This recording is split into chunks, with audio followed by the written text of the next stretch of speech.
Welcome to our channel. నేను మీ ప్రశాంత్. మనం ఎప్పుడెప్పుడు అని ఎదురు చూస్తున్న టీజర్ అయితే రానే వచ్చేసింది. అదేంటో కాదు, రాజా సాబ్ టీజర్. సో మన ప్రభాస్ గారు నటిస్తున్న రాజా సాబ్ టీజర్ అయితే రానే వచ్చేసింది. ఇంకా సోషల్ మీడియాలో అయితే మారిమోగిపోతుందనే చెప్పాలి. సో మరి ఆ లుక్స్ ఎలా అనిపించాయి, ఆ మూవీ ఎలా ఉండబోతుంది, స్టోరీ ఎలా ఉండబోతుంది అనే విషయాలు అయితే తెలుసుకుందాం. దీని గురించి అయితే మాట్లాడేందుకు ప్రస్తుతం మనతో పాటు సినీ క్రిటిక్ జయదేవ్ గారు ఉన్నారు. నమస్తే అండి. నమస్తే ప్రశాంత్. సార్, ఎలా అనిపించింది sir Raja Saab teaser? And ఈ టీజర్ని కంపేర్ చేసుకుంటే కనుక మరి మూవీ ఎలా ఉండబోతుంది, ఇందులో మన ప్రభాస్ గారి లుక్స్ ఎలా అనిపించాయి? రాజా సాబ్ టీజరు రిలీజ్ అయింది, హ్యాపీగా ఉంది. కానీ నాకు చిన్న ఆతృత ఉంది. ఇప్పుడు ఇది జూన్, ఇది ఇప్పుడు రిలీజ్ చేశారు. డిసెంబర్లో రిలీజ్ అంటే అంతవరకు ఆగటం ఎలా కదా?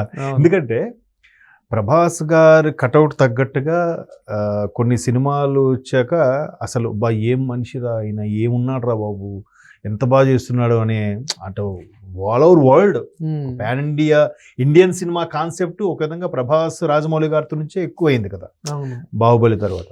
బాహుబలి పేరుకు తగ్గట్టుగా ఆజానుబాహుడులాగా రాజుల్లాగా అలాగే సూట్ అయ్యాడు.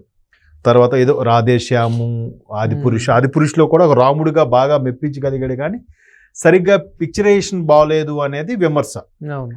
సో తర్వాత వచ్చిన మళ్ళీ కరెక్ట్గా సలార్ వచ్చేసరికి ఈయన కటౌట్ తగ్గ స్టోరీ పడిందిరా అని చెప్పి ముందు మిక్స్డ్ టాక్ వచ్చిన తర్వాత కలెక్షన్స్ పరంగా ఎత్తుకెళ్ళిపోయింది.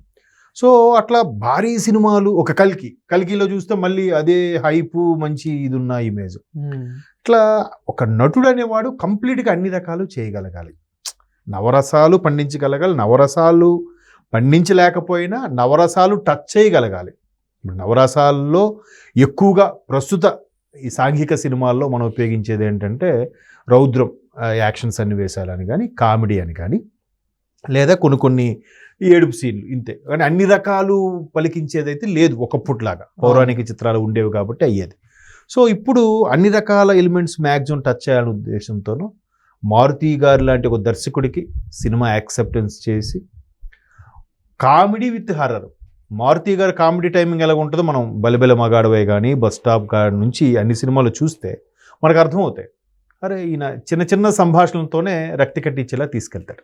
ఇప్పుడు సాయిధరం తేజ్తో కూడా ఒక సినిమా తీశారు, అది మంచి హిట్ అయింది. తర్వాత కరోనా ఎఫెక్ట్ వల్ల మనుషులు భయంతో పోతున్నారు అనే దాని మీద అజయ్ ఘోష్ గారిని మెయిన్ లీడ్ పెట్టి తీశారు. సో మారుతి గారిలో ఆ టాలెంట్ ఉంది. అయితే ఇక్కడ ప్రభాస్ గారు ఆ సినిమాకి యాక్సెప్ట్ చేయడం, హర్రర్ కామెడీ అంటే హర్రర్ జానరు ఇంతవరకు ప్రభాస్ గారు టచ్ చేయలే. అండ్ మోర్ ఓవర్ ఈ మధ్య కాలంలో సూపర్ స్టార్స్, బడా స్టార్లు ఎవరు కూడా హర్రర్ జానర్ టచ్ చేయలే, మీరు అబ్జర్వ్ చేస్తే కదా. పాత వాళ్ళు ఎవరో చేశారు తప్ప కొత్త ఈ జనరేషన్, ఈ తరం నటులు ఎవరు చేయలే. దట్టు ట్రేజర్ చూసిన ప్రతి ఒక్కరు అనే మాట ఏంటంటే ప్రభాస్ మళ్ళీ ఒక డార్లింగ్, ఒక మిస్టర్ పర్ఫెక్ట్, ఒక మిర్చి, వాటిలో ఎంత హ్యాండ్సమ్ ఉన్నాడు, ఇప్పుడు మళ్ళీ అంతే హ్యాండ్సమ్ ఉన్నాడు. ఆయన ఒక రకమైన చిలిపి ఉంటుంది ఆయనలో, సీరియస్నెస్లో కూడా. ఇప్పుడు మిర్చిలో చూడండి, బ్రహ్మానందంలో చేసే కామెడీ. ఇప్పుడు హాస్టల్ చాలా బాగుండదట కదా డ్యూడ్, ఎక్కడ ఉండాలంటే నా రూమ్లో ఉండు అనగా వెంటనే బ్యాగ్ తీసుకొస్తాడు. అబ్బో వీడెవడో మంచి ప్లాన్ మీద వచ్చాడరా అన్నట్టుగా ఆ ప్రభాస్ క్యారెక్టర్ చేయడం మంచి. తర్వాత బ్రహ్మానందంతో మీ మరదలను వీడికి సెట్ చేశా అని చెప్తే, అంటే సిల్లీ కామెడీ. అంటే ఒక విధంగా పూరి జగన్నాథ్ లాంటి దర్శకులు ప్రభాస్లో ఇంత మంచి కామెడీ యాంగిల్ ఉందని చూపించింది Bujjigadu made in Chennai. Bujjigadu made in చెన్నైలో చూడు, అది అప్పట్లో మీకు గుర్తుందో లేదో, స్మార్ట్ ఫోన్స్ ఇంకా పూర్తిగా రాని రోజుల్లో, ఆండ్రాయిడ్ అప్పుడప్పుడు వస్తున్న రోజుల్లో ఆ రింగ్ టోన్ ఎంత ఫేమస్ చెప్పలేం. ఏండి ఏదైనా మాట్లాడండి, ఫోన్ ఎత్తండి అని ఒక వాయిస్ ఉంటుంది. అది అప్పట్లో చాలా సెన్సేషన్ అయిపోయింది అన్నమాట. సో అట్లాగా బుజ్జిగాడు మేడ్ ఇన్ చెన్నైలో ఒక డిఫరెంట్ యాటిట్యూడ్తో డిఫరెంట్ కామెడీ పండించాడు. అది ఆ తర్వాత ఆయన బిల్లాలో కూడా క్యారీ ఫార్వర్డ్ చేశాడు ప్రభాస్ గారు. సో ప్రభాస్ గారిలో ఒక మంచి కామెడీ టైమింగ్ అనేది ఉంది. దాన్ని మారుతి గారు మరి ఎలా పట్టుకున్నాడో, ఎలా ఒప్పించాడు అనేది గొప్ప విషయం కదా. పాన్ ఇండియా స్టారు, పైగా చాలా ఈ రకమైన రౌద్రం అంటే ఒక యాక్షన్ మూవీస్ వస్తున్న రోజుల్లో సలారు, కల్కి, బాహుబలి ఇట్లాంటివి, సాహో ఇలాంటి పవర్ఫుల్ యాక్షన్ మూవీస్ వస్తున్న టైంలో ఒక కామెడీ హర్రర్ జానర్ టచ్ చేయడం అనేది, ఇంకోటి ఏంటంటే అంత పెద్ద స్టార్లు ఎవరు డేర్ చేయలేరేమో. దట్ ఈజ్ ఒక్క ప్రభాస్.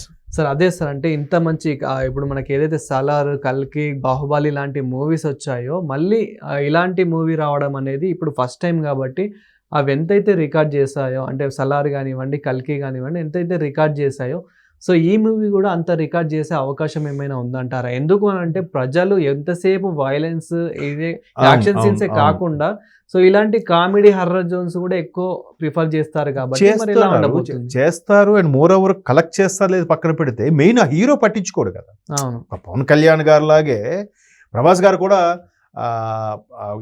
ఇమేజ్ అనేది ఆయన పట్టించుకోడు. ఆయన పాసింగ్ క్లౌడ్స్ లాగా అంటాడు. ఇవాళ ఇమేజ్ ఉండొచ్చు, రేపు జీరో అవ్వచ్చు. కమల్ హాసన్ గారు చెప్పినట్టుగా the great actor Kamal Haasan గారు ఏమన్నారు, మీ మీ విజిటింగ్ కార్డ్ ఏదంటే మీ ప్రీవియస్ హిట్. మీకు 10 ఫ్లాపులు ఉన్నాయి, ఇప్పుడో 10 ఏళ్ళ కింద హిట్ ఉందంటే మిమ్మల్ని ఎవడు తీసుకుంటాడు? రీసెంట్ హిట్టే మీ బిజినెస్ కార్డు, మీ విజిటింగ్ కార్డు కదా. అలాగా ప్రభాస్ కూడా బాహుబలి లాంటి సినిమా పాన్ ఇండియా స్థాయికి తీసుకెళ్ళిపోతుంది. బాహుబలి 1, 2 కూడా కాదు. సుమ గారు ఏదో ఇంటర్వ్యూలో అడిగితే చాలా సింపుల్గా ఇవన్నీ ఉండండి, ఎప్పుడు ఇమేజ్ ఎవరు సొంతం కాదు, ఈ క్రేజీ ఇప్పుడు ఉంటుంది ఎలా ఉంటుంది ఎవరు చెప్పలేరు. ఏ సినిమా కూడా ఎందుకు హిట్ అయిందో ఎందుకు పోయిందో కూడా మనం ఒకసారి క్యాలిక్యులేట్ చేసుకోలేమని చెప్పాడు. అంటే ఆయనకి ఆ విజయ గర్వం లేదంటే ఇంత స్టార్ అయ్యానని ఆ బిల్డప్ కానీ ఆ ఈగో కానీ ఆయన తలకెక్కలే. అవును, సో తలకెక్కలేదు కాబట్టి ఇలాంటి సినిమా ఒప్పుకున్నాడు ఆయన. కామెడీ హారర్ జానర్ మీరు గడిచిన కొన్నేళ్ళ వరకు తీసుకుంటే ఎవరు టచ్ చేశారు చెప్పండి? ఈ మధ్యకాలంలో పెద్ద హీరోలు ఎవరు టచ్ చేశారు? పాతకాలం అంటే ఇప్పుడు చిరంజీవి గారు, బాలయ్య గారు, ఆ రేంజ్ తరం నటులు అందరూ అన్ని రకాలు టచ్ చేసేసారు. బట్ ఇప్పుడు జనరేషన్ ఎవరు టచ్ చేశారు? కామెడీ హారర్ ఎవరు చూస్తారు? ఎంతసేపు మన అల్లరి నరేష్ గారు లేకపోతే ఇంకెవరో ఎవరెవరు చేశారు. బట్ ఇక్కడ మారుతి గారు యాక్సెప్ట్ చేయడానికి, మారుతి గారికి ఒప్పుకోవడానికి కారణం కూడా ఒక బ్లాక్ బాస్టర్ మారుతి గారు సుధీర్ బాబుకి ఇచ్చారు. ఏది ప్రేమ కథా చిత్రం. ప్రేమ కథా చిత్రం హర్రర్ కామెడీ ఎంత హిట్ అయిందో మనం చూసాం. సో అలాగా మారుతి గారు కొన్ని సంభాషణలు బలెబలె మగాడువై కానీ, మహానుభావుడు కానీ కొన్ని సినిమాలు చూస్తే చిన్న చిన్న సంభాషణలతోనే ఒక 10-12 నిమిషాల సీను రక్తి కట్టించేస్తాడు కామెడీగా. సో అతను ఒప్పుకున్నాడంటే ఖచ్చితంగా మారుతి గారిలో టాలెంట్ లేకపోతే ఆయన ఒప్పుకోడు. ప్రభాస్ గారిలో ఈ రకమైన యాంగిల్ ఉందని పసిగట్టాడు కాబట్టి ఈయన కూడా ఆయన బేస్ చేసుకుని కథ రాసుకున్నాడు. టైటిల్ కూడా ఎలా ఉంది? రాజా సాబ్ అని. ఫస్ట్ ఒక గ్లిమ్స్ వచ్చేటట్టు ఒక ఫోటో రిలీజ్ చేశారు, ఒక మీసాలు గడ్డలతో రకరకాల రాజు గెటప్తో. ఏంటి ఇలాగ ఉంది, ఓహో కామెడీ హర్రరా అనుకున్నారు. ఇంకోటి నిధి అగర్వాల్ అనే ఆ హీరోయిన్ అయితే నక్కతోక దొక్కింది 2025. ఎందుకంటే ఎప్పటి నుంచో అనుకుంటున్న రాజా సాబు ఈ ఇయర్ డిసెంబర్ రిలీజ్ అవుతుందని అనౌన్స్ చేశారు. మరోవైపు హరిహర వీరములలో power star deputy CM Pavan Kalyan గారితో మళ్ళీ ఇద్దరు సూపర్ స్టార్స్తో ఆమె స్క్రీన్ షేర్ చేసుకోవడం అనేది నిధి అగర్వాల్ కూడా నక్కతోక దొక్కింది. బట్ టీజర్లో మాలవికా మోహన్ అన్న కూడా ఉన్నారన్నారు కాబట్టి ఆవిడ ఎక్కడ కనపడలేదు. చూడాలి. మొత్తం మీద రాజాసాబ్ టీజర్ కన్నా ఇంకా 6 నెలలు వెయిట్ చేయాలా అనే నిరాశ ఎక్కువ కనబడుతుంది ఫ్యాన్స్లో. అంతవరకు ఆగలేకున్నారు ఫ్యాన్స్. మరి చూడాలి. అది. Thank you sir. Thank you.